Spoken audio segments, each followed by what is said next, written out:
Welcome, families. My name is Penny Wyatt. I'm the Director of Family Programs here at Tulane University. And while we're waiting for more people to log in, I'll just review the procedures that we use for our Tulane Family webinars. So your microphones and chat are disabled in this webinar format. We ask that you hold your questions until the end so that you can just really absorb the content that our presenters have very thoroughly prepared for you. And we also sent out a quick survey, so we got some input in advance to help inform what they will offer tonight. But we'll still save room, save time at the end of the presentation to take some questions. And so we just ask that you kind of wait and listen to everything before you submit anything in the question function. We will let you know when it's time to submit your questions. And if it turns out that we don't reach all of the questions tonight, we will follow up in an email. So we also routinely send everyone who registered for the webinar, whether they could join us tonight on the live presentation or not, we will send everyone an email with a recording of the slide and a recording of the webinar and then a PDF of the slides. So don't worry too much about trying to take down notes or anything because you'll get all of this content and be able to refer to it easily afterwards. So give us a day or two and we'll email that right directly to you. I think that I will turn things over to my colleagues in just a second. I do want to just let all of you know that this is the first time that we're offering this particular topic. So the resources that we've been providing to our students' families through family programs about the whole study abroad experience has expanded. So now we are sort of addressing the whole life cycle of a student's study abroad experience. In the past, we've had webinars on investigating and exploring study abroad options and understanding how that works at Tulane in the programs through both the Office of Study Abroad within Newcomb-Tulane College and the offerings through Freeman Study Abroad and Exchange. We've also done some pre-departure webinars for those students who've already gone through that process to apply and be selected to give them some more information, give families more information about what students can expect and how they can get prepared. And now we're doing this new topic to address the whole experience that students have when they return from study abroad. So I am very excited that we're able to offer this whole this whole spectrum of that those moments in the experience. And I think that my colleagues have compiled a really, really great presentation for you. So without any more information from me, I will gladly turn things over to Annie Gibson to kick things off. Thank you so much for joining us tonight. Thanks, Penny. It's great to be here. We are thrilled to take on this new webinar. It's always a joy to work with families who are interested in supporting their students as they return from study abroad. It's, I think, a really important moment to help your students kind of grow and learn and synthesize those experiences into what they want for their future academic and professional career.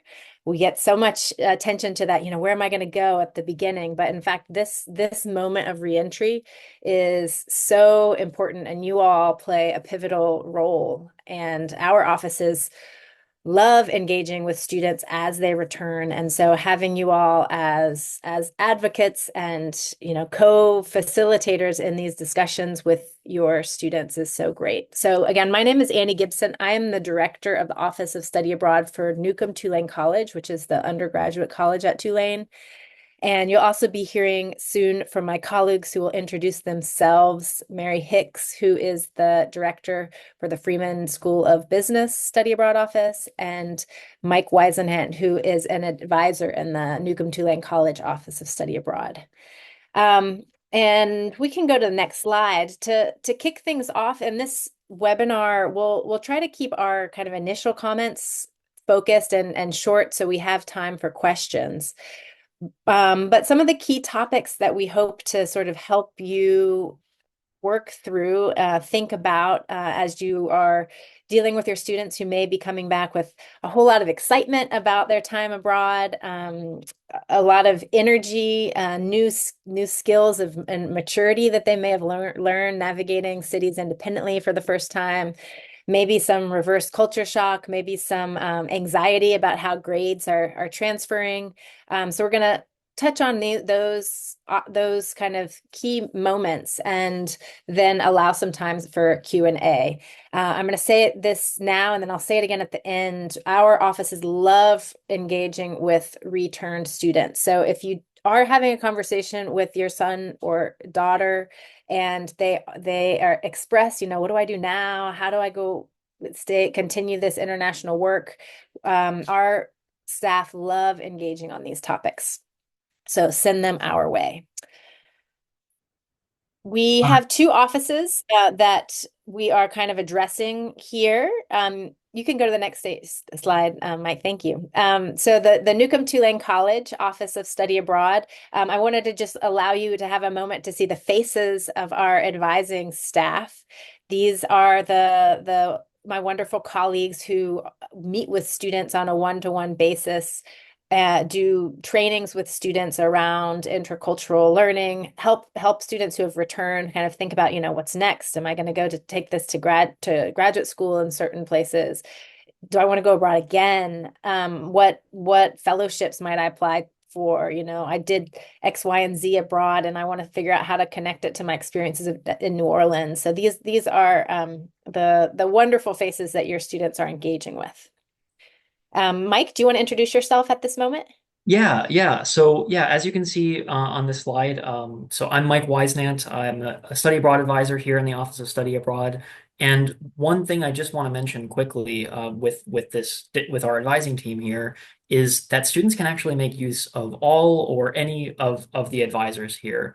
Students are assigned NTC academic advisors or major advisors based on availability. But as far as for meeting with one of us here in the Office of Study Abroad, students can make use of us as much or as little as they want. So if a student feels a particular connection to one of us, when a student can make an appointment with one of us, it doesn't necessarily have to be as part of our advising portfolio. If they feel a particular connection, we strongly encourage them to come chat with us and build up those relationships with us. And I'd also like to now turn it over to Mary Hicks, who can introduce a little bit more of the Freeman Office of Study Abroad and their exchange programs a little bit. Mike. All right, so at Tulane, we do have a dedicated study abroad office. It's a bit of a sort of an offshoot from the NTC Office of Study Abroad. So the NTC Office of Study Abroad services all undergrad students, whereas the Freeman Study Abroad office, we service Freeman students. We have a portfolio of business exchange programs where we offer study abroad for students to get a full semester's worth of study abroad business credits at top business schools around the world. So we are a smaller office. We work very closely with Annie and Mike's office. Our advisors, myself and my colleagues, Aaron and Lauren, advise all the Freeman students that want to come in and talk about studying abroad, whether they're freshmen or returnees. We love to meet with students, and we also have a student group that I'm going to talk about a little bit later. So we're really trying to get our students involved. We bring in a lot of international exchange students as a part of this exchange program, and we buddy them up with our domestic students. And so we really want our returning students to have a buddy to help them to adjust, but also vice versa. So we really are excited about this opportunity to talk to you about helping your student return study abroad. So let me talk a little bit about kind of the administrative nuts and bolts that your student may be thinking about now or trying to navigate. So how do transcripts and grades work now that they have completed their semester or year abroad?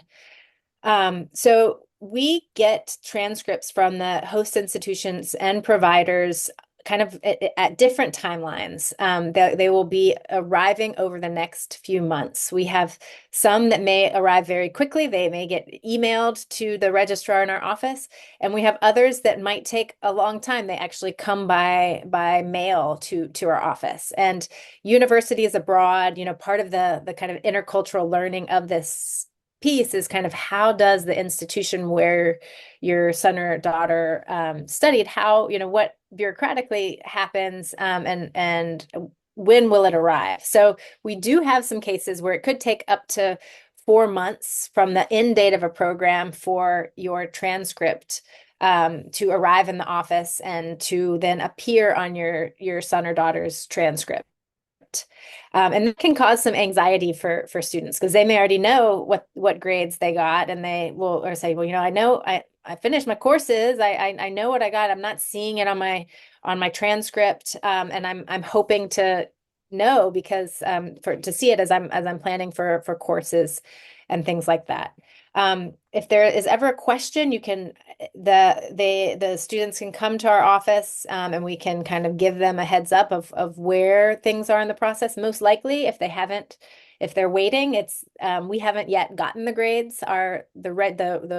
The person who works in the registrar capacity in our office is very quick as soon as she receives these grades to post them. But they come in varying times. There are a few caveats of when we would hold grades and communicate this to the student. So if there any sort of hold on a student account, that is communicated with the student, and the grades are held until that hold is resolved. If there is an outstanding balance through the study abroad program, so tuition is paid through Tulane, but the students pay a program fee and oftentimes housing or other incidentals directly to a program. So if there is a case where a student hasn't completed those payments, again, the student is notified. There's kind of a conversation about a timeline for that as well. And then the last one that often gets students is that they are required to complete a program evaluation in order for their grades to be released. And this helps us make sure that the quality of the programs that we have continues to be where we want it to be. So you may find that you are talking to your son or daughter who might be a little bit stressed about when they're going to see their grades appear. Send them to our office, to one of our advisors. We're happy to help them through it.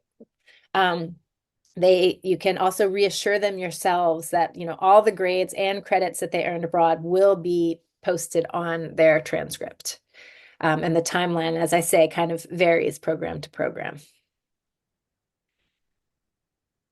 Just a little plug here. If you'll be getting these slides as well, but we have the QR codes that go directly to the program evaluation. So if your son or daughter hasn't completed it, or you ask and they say no, you say, I'm not sure. Here's the link that you can help us get the information out if they're unclear if they've completed their program evaluation. And so the next, how does credit transfer happen? So as I said, all of the credits earned abroad will appear on the transcript. They come in as 5,000 level general elective credits. So any course taken abroad gets credit at Tulane, general elective credit. And then if students would like to have that count towards a particular major, minor, or NTC core requirement, then they go through a bit of an approval process. We have a list of some courses that have been approved by departments, often on programs where we send large numbers of students. And so the departments at Tulane have sort of reviewed certain courses, given a 3-year approval, and that list exists. And again, we have a QR code, which we'll share, which kind of shows these courses that have been pre-approved. So if your son or daughter's taking one of those pre-approved courses, it'll automatically come back as credit for that particular department. But if the student has taken a course that isn't already pre-approved, then there's a petition form which can be accessed on our website.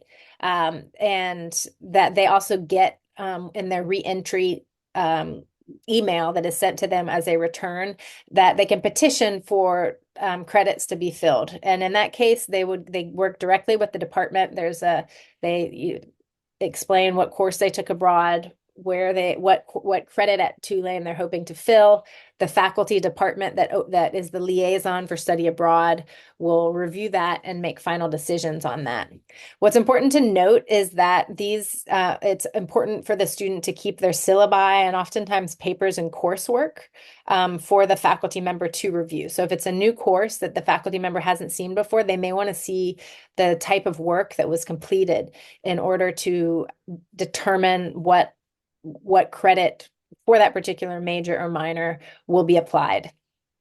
And so make sure that they're thinking about that and saving their work when they do that outreach to faculty. Faculty often like to see that the student has done the due diligence to collect the documentation when they email.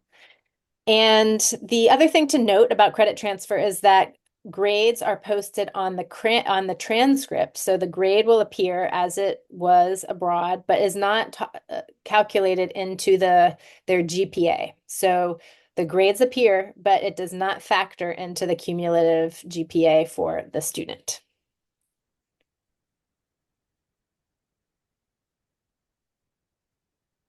Sorry, I had to find the unmute button. Okay, so if we scale the conversation about credit transfer down to just business credits, that's where our office comes in. We have students that study abroad on our programs. Our programs are all, pre-approved, and we have course lists with credit transfer already delineated on the programs.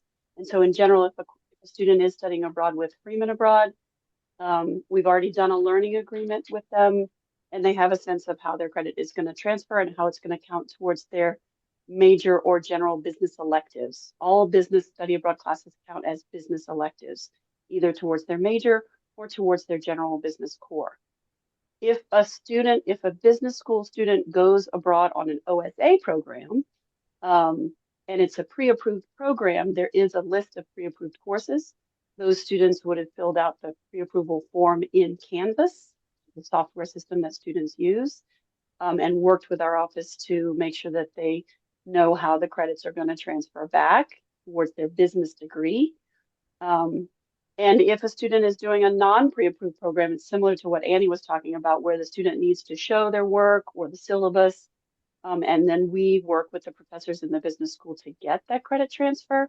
We generally try to do that ahead of time, but if students have not done it, they can contact us if they want to look into getting business credit, because we are the business school, that's what we do for the Office of Study Abroad. So it's similar to the psychology department or the economics department. So we handle the business credit transfer. So now moving on to sort of changes that you might see in your student as they're returning from their experience abroad and trying to make sense of what's next, and how are they fitting in. I wanted to start by just sharing a bit from the student perspective. This is a little snippet from Sophia Young, who's one of our peer advisors in the Office of Study Abroad. Students can also meet with peers that kind of provide insight. She studied abroad twice, in Uruguay and in Brazil. And she said, when I returned from a year abroad, I felt disoriented and uncomfortable in what I once considered my comfort zone. I had grown, my friends had grown, and I worried our growth might not align. The fast-paced academics and focus on productivity at Tulane were a shock after the slower, connection-centered values that I had embraced abroad. To adjust, I sought support from peers and professors with international experience and found balance by working at the Office of Study Abroad, staying connected to my experience abroad while still contributing to the Tulane community. So I love this because I think so often we overlook how disorienting it can be for students as they return to campus. They had a very clear friend group. They made the courageous decision to take a semester or year out of that rhythm of Tulane and that friend group that they had created. And they had a lot of amazing transformative experiences. They learned another academic culture. They met new people. They found new things that they were passionate about. And then all of a sudden returning to Tulane, they're met with, how do I connect with these friends about the experiences that I had? I don't want to just be talking about the foreign experience that I had abroad all the time, yet I need someone to talk to about it. And so this is where I would really encourage you to engage your student around these topics. It also encourage them to reach out to faculty and to staff who really do want to help kind of meet these students where they are, think about how they articulate what they learned, what they might want to do from here, what new ways they might engage that they might not have thought about before. So going to the next slide here, I would just as supporters of your student, take a look at the changes or challenges that you may see in your student's perspective or behavior. If you have anything in particular that you want to talk about on this webinar, you can Penny can monitor some of those responses. We can also follow up one-on-one after this webinar and connect with students. Change is good if it is always comfortable. That's not necessarily what we're looking for. We're hoping that, in fact, students did have some challenge and a lot of amazing experiences and independence but that they did have these moments where they sort of had to question who they were and are in the world and how they will move forward. And you're really key in kind of probing some of those talks before we can actually say it sometimes, and that articulation of what has changed is a key part of the learning. Yeah, I mean, I totally agree from my own experience too, Annie. And one thing that I think you'll be familiar with if you've engaged with any of our webinars in the past, or if you've seen any of our material surrounding study abroad, you've probably seen or heard at least something about culture shock before. And of course, we're always talking to students about culture shock and about what to expect and what to be able to not expect when you're actually studying abroad. So it goes through a bunch of different phases while you're abroad, right? You move from a honeymoon period to a big plunge of culture shock, and then you adjust over time, and you've got ups and downs along the way. But one thing that I think is really important to consider is that coming back is its own kind of culture shock, and we call that reverse culture shock. So you can see from, just this illustration here that you kind of can go through the same similar experiences that students went through abroad when they come home. So this is kind of an illustration of that. But what does this actually look like? Well, it might be that students are having difficulty readapting to the US. They might be re-examining their priorities. There might be less of an interest or focus on academics, or they might change their values a little bit, or have a different relationship with their own identity. So students might expect there to be an academic rigor that was present abroad that might not be at Tulane, or the reverse. So there's lots of different academic differences and cultural differences and environmental differences just by being in a different place. Again, as you can see from Sophia's conversation around this, it can be a little disorienting and honestly unexpected. We do a lot to prepare our students for to expect with culture shock on the ground when they get to their study abroad destination. But I do think that we could do a little bit more with preparing students for what it feels like to come home. So each student's experience with this is going to look a lot different, just like culture shock looks a lot different for each student when they go abroad. And like I was talking about before, it can look different for each student. So it may look like symptoms of sadness or even depression, feeling lost, or feeling even homesick for a place that students were only living in for 4 months. I know I've definitely felt that way after spending an extended time in places before. And as well, you can also have these shift in values or life goals. Maybe what students wanted from their academic career before they went abroad is not what they're looking for when they come back. And it can also manifest in feelings of boredom or disinterest and kind of almost grieving for the experience and the life that they've lived abroad, kind of not being there anymore when they come back. I really, really strongly encourage you to have that conversation with your son or daughter about this readjustment period. And I think the real tip here is to let them know that they have already gone through this before. They've just gone through it on the way to their study abroad destination. It's a very similar kind of adjustment period. It's just kind of happening in reverse. So encourage your student to rebuild those relationships that they have either with their friends or with professors or again with staff like us, and to really fall back into a sense of having new habits or reconnecting with old ones to kind of make sure that they're keeping in touch with that sense of self. Also, really strongly encourage the use of self-care strategies.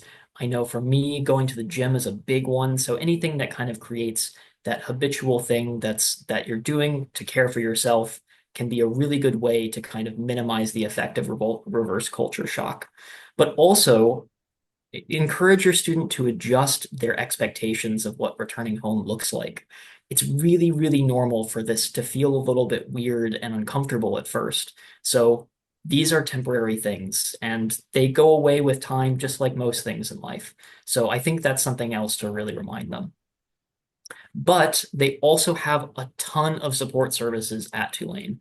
So, of course, we're always here in the Office of Study Abroad to have these conversations about our own experiences working and living abroad and coming home from that and what that was like for us. And of course, Freeman as well. But there's all these other great resources like the Counseling Center or a student's academic advisor or success coaches or career coaches. Students can have access to a lot of different advising opportunities with Tulane. So definitely make use of those resources because that's why they're there. But also, there's a lot of students that study abroad too, and either students that have done it in a previous year and are maybe a little bit older and have gone through it, or students that are actively going through the experience themselves. So they're fellow peers that have just come back from study abroad too. There's a lot of access to resources that are really, really helpful for students that are kind of navigating what it looks like to return to Tulane. So next, I want to talk a little bit about thinking about what this experience means for their professional journey moving forward, and helping students kind of think about their own understanding of their career development. So, as you all know, in today's world, global competency is one of the key elements on the job market, whether it's because of the new arise of remote work possibilities or markets that are, cross borders and transnational. The employers are looking for people that can embrace a constantly changing global economy. And students have this opportunity to learn to sort of articulate the experiences that they had in the day-to-day of study abroad and translate them into evidence of their competencies for the needs of this workplace. So, I mean, how many of you heard maybe your own student or someone returned from study abroad and the question, tell them about your experience, and the answer, oh, it was great. It was transformative. These kind of catch-all phrases, because it is quite difficult to figure out how to articulate what you learned, and so what we hope to do in some of these discussions is help change the response when someone asks, in the job setting, tell me about your study abroad experience. That it gets beyond, oh, it was transformative or I had a wonderful time, to really talk about the the new cultural perspectives they were able to take on the ability to become non-judgmental using anecdotes from experiences that they had while abroad, being able to articulate what it was like to live in a multicultural environment where they were, their adaptability, flexibility, ability to move across linguistic borders, navigate ambiguity and change, in many cases navigate bureaucratic visa processes. All of these are really important kind of global competency markers that could be highlighted in job interviews. And students do in their day-to-day of kind of figuring out, okay, how do where am I going to go to the grocery store? How am I going to get from point A to point B? Many of our students are riding public transportation for the first time. And all of this stuff allows them to create skills that they can articulate in a new way that they wouldn't have had prior to study abroad. So whether it's creative thinking, problem solving, living in ambiguity, learning to listen and observe, communicating across cultural barriers, accepting responsibility. These are the types of kind of qualities of transferable skills that can be articulated in both on their CV and job interviews and things like that. But it does take a little time for a student to kind of stop, pause, ponder, think about what have I done, what have I learned, and where is that taking me moving forward.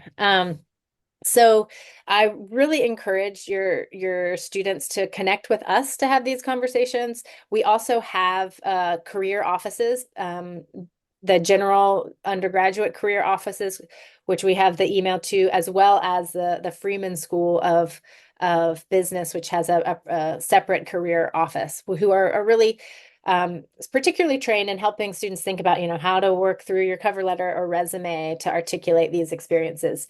Our advisors talk to students about this stuff as well. And in fact, on our website, you can get some basic resources on how to do this. If you just go to our general study abroad website and look at career development, you can get some tips if you have a student who is thinking about a job interview or thinking about what they might want to do next, and reflecting about what they learned. So speaking about what they can do next, well, they could also go abroad again. And that's also something that they can leverage their previous study abroad experience to have another international opportunity. So if students want to go abroad again, they're definitely able to. We've got lots of summer programs that they could do or another semester program. Students aren't limited to just one study abroad experience through our office if they don't want to be. So if they want to keep using our services in order to study abroad in more places, we strongly encourage that if they have the time to in their academic schedule. But also, there are a lot of really great resume building and, of course, experience building opportunities that students can do abroad as well. One of these would be things like fellowship opportunities, which can fund study abroad experiences, which are really great. Things like Peace Corps and Rhodes Scholarship and Fulbright, nationally competitive scholarships and opportunities that can introduce a student to maybe even a new career path too. And something that I'm really passionate about is graduate school abroad.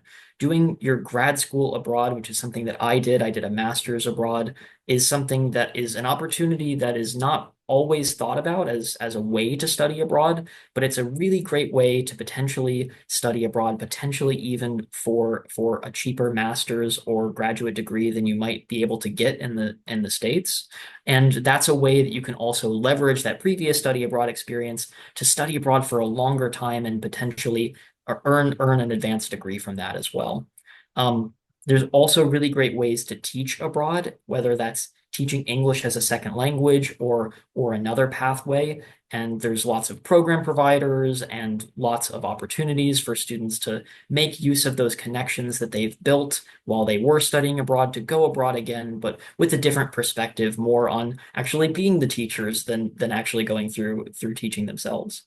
And then there are, of course, opportunities to work abroad. This might require some specific visas or specific things that they might need to have in place in order to do that. But we love to have those kinds of conversations with students because that really makes their experience abroad work for them. It makes it worthwhile, and it makes them have kind of a different perspective on their place in the world. So we really, really love to talk to students about pursuing international education or opportunities beyond their study abroad experience that they've just come back from. And there's also ways to get involved and leverage that study abroad experience on campus too. So one thing that we've started relatively recently is the STARS program. We are always having students ask us, can you put us in contact with students that have come back from abroad? And this can be challenging to do. There are some FERPA regulations that might not always allow us to make those connections, but a student can sign up to be a STAR, a study abroad returnee contact. It's a bit forced, but we're doing what we can with it. So this is a way for students to actually sign up to be those resources for other students. It's a way for them also to give back to the campus community, to be a part of next student study abroad experience. They can talk about their own program, what were the pros and the cons and the struggles along the way, which is really, really what our outgoing students are looking for. So strongly encourage your son or daughter to do that if they feel comfortable talking about their experience. Also, to share photos by tagging us on Instagram. We have an Instagram handle that's at Tulane Study Abroad. And then we also have a TikTok that I believe is the same handle, but it might be different. And then we can also have our students can do a student story, which can be a part of a blog or an entire blog post. And students can email us at osa@tulane.edu if they want to be a part of that student blog. And also, there is a new initiative, the Freeman Global Guides, which I'll turn over to Mary to talk about a little bit more. Sure, thanks, Mike. That's just our student group where we're trying to connect our international and our domestic students. We connect business students as well as non-business students with our international exchange students, try to get them to do a buddy program. We have social events. It is a student-run organization. And really the goal is to provide that intercultural interaction on campus at Tulane that I think sometimes we forget about when we start talking about studying abroad. We have a lot of international students here. We do have a very internationally minded campus. And so we like to foster that by creating those student interactions. And it's not limited to students who have already studied abroad. Students can join from their freshman semester. They can just email us at freemanabroad@tulane.edu for more info. And then one other opportunity that students can always take advantage of while they're here at Tulane is Global Cafe. This is a weekly event that we put on in the LBC with free coffee and snacks. It's for both international students and domestic students to, again, have that connection. It's every Tuesday from 2 to 4 in the LBC on the mezzanine level. It's a really great way for students to come by, hang out for a little bit, get a free cup of coffee, and also talk to us. We're always there for a walk-in advising question. You know, we can talk about reverse culture shock, but also about where their grades are if they don't see their grades posted yet. We can have that conversation too. So if they're ever, you know, kind of wanting some quick questions asked, Global Cafe is a great resource for that too. So we want to truly thank you all for supporting your students on the re-entry process. And we have some time now for questions. So we would love to hear from you all what's on your mind and how we can support. So family members, please go ahead and type in any questions that you might still have. While you're doing that, I'll just mention a couple of things. In addition to that long list of resource people that could help your student with some of these challenges and search for new opportunities, I want to mention a couple of others. Our case management staff is another, group of people that with whom students could make an appointment to try to sort out what they need to do, where to go next. So sometimes if a student isn't sure whether their concern lands in the counseling area or maybe the success coaching area, a good place to start sometimes is with a case manager. And they can help them navigate those things and kind of figure out where to go from that point. So that's another good resource for them to know about. And then Newcomb-Tulane College also has a fellowship advising office. So there's some dedicated staff members who assist students with investigating those wonderful post-grad fellowship opportunities to help them kind of understand what the selection process is like and what's required to apply and all of that. And at Tulane, we're very proud of the number of students from Tulane who go on to to win those different fellowships and that are very prestigious and worthwhile. So I'll just put a plug in for those. I'm not seeing any questions at this point, so I'm gonna make a last call for that. I know that we had a couple of people submit questions in advance or just some comments about some of the things they knew their students were looking at or anticipating. And some might be the how to get reintegrated on campus in terms of housing or meal plans and stuff. And so while they may be living off campus instead of on campus, like when, before they went on their study abroad experience, they can go to the dining services office and investigate more limited dining plans that are available for students who aren't living on campus and who have to do the required dining plan. And that might meet their needs in a way because they might want to use the dining hall when they're like in between classes, but then they're going to make dinner at home in their apartment off campus or something like that. So there are some other options. And if they don't want to have a set plan, then they might appreciate the convenience of adding dollars to their splash card to use, sort of a la carte, at either to pay per meal in the dining hall or, a la carte in the food court or some of the other smaller campus eateries around campus. So I noticed that question that had been submitted in advance. So there are ways for them to kind of adjust those different campus resources to their new sort of pattern and needs now that they might be living off campus. So there's also an off-campus housing guide that Tulane publishes. So I'll include the link to that in the follow-up email that I'll send all of you. So I'll just make one last call for questions. I think this shows how thoroughly my colleagues here prepared this presentation. Here's one comment that someone made. They said they want to say, thanks for encouraging my daughter to do the SIT Global Health Program. Be interesting, do interesting things was her mantra. So she said it was a great experience. So we love hearing that your students have had great experiences. And so we just thank you for participating with us. I'll just kind of ask my colleagues if you have any last comments you'd like to make or special tips you want to give before we close. No, just don't hesitate to reach out if you have any questions. Okay. So I have one. And that is sometimes these changes reveal themselves like a year or 2 years out. So we are all learning and growing. And this is a big part of all of that that's happening to your family member. So, we're all in it here for the long haul.